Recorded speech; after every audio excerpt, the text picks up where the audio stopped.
What does it mean to feel numb? Anger, sadness, anxiety. I understand, but why numb? Is numbness healthy or tuned out? Thanks for an explanation. Numbness is so confusing to me.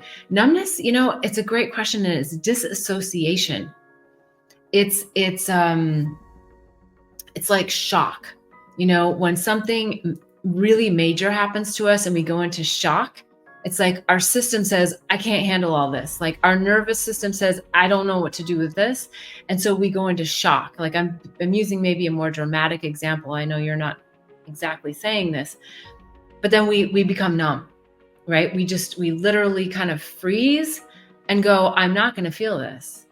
And there may be times when that is okay. And maybe the word healthy isn't the exact word to use, but healthy from the standpoint that maybe you need to get yourself into a different space, a different place. Like maybe, having a complete, utter breakdown in the middle of Times Square isn't the place or the space. And so your body, your spirit may be using some discernment to give you that numbness as though you were in shock, so that you can get to that safe space where you can have the breakdown, where you can have the feeling.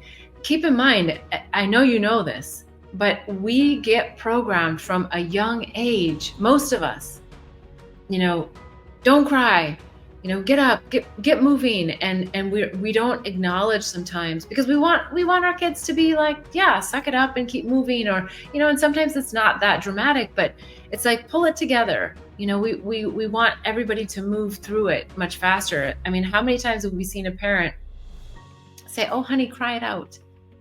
Yeah, just cry it out. And so we get programmed as a society. It's not about the, just the parental responsibilities, but it's, we go to school and the teachers say X, Y, or Z. We go to church and there's a program about moving through things quickly. And sometimes it's not about quickly.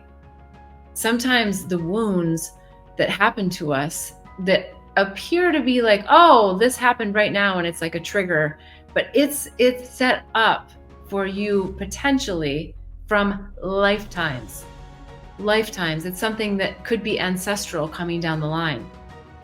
So I'm just saying that even though things happen to us and they feel like it's an immediate thing right now, sometimes there is a huge, long lineage of pain that is associated with it, and it doesn't always resolve overnight or in that moment. So numbness, yeah, I can feel, and I'm assuming that we're talking about numbness, just like naturally, that we're feeling numb to something, and that's a disassociation. That's a fight or flight. That's I need to save myself from having a complete breakdown. And I think there's times when that's good.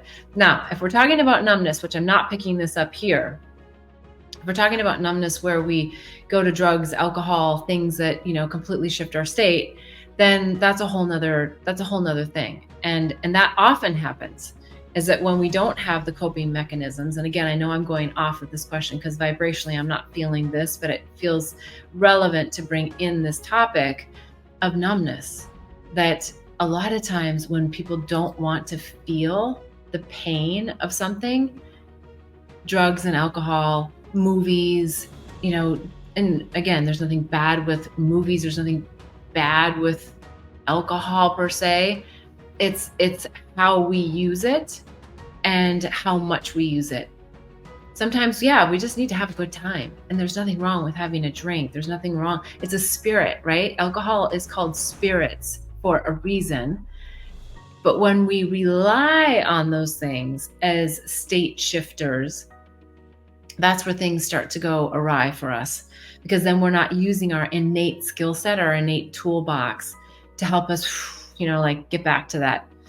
Yes, I'm focused, I'm grounded, I am here on my true north. So hopefully that's helpful on the numbness. Great. Thank you. This helps tremendously. Great. That's wonderful. I love to hear that. Please, next week, 11/11 Sundays, submit your questions, bethbell.me/question. There's so many resources over there. There is the Awakening and Healing Handbook. We've got the psychedelic resource guide. So if you're considering any spiritual medicines, it's a great guide to have. There's so much jam-packed information in there. There's also the herpes handbook. So if you don't have herpes, you may know someone who does, and it's a great guide to really get through the viruses of the mind that we just do not need to be experiencing, the judgments around all of these viruses, and so much more. The most important thing that comes to mind to share is, what is your state of the heart? Where is your heart? Because that's where we need to be, not in the mind, but in the heart. So if you go to bethbell.me, you can get a free state of the heart assessment.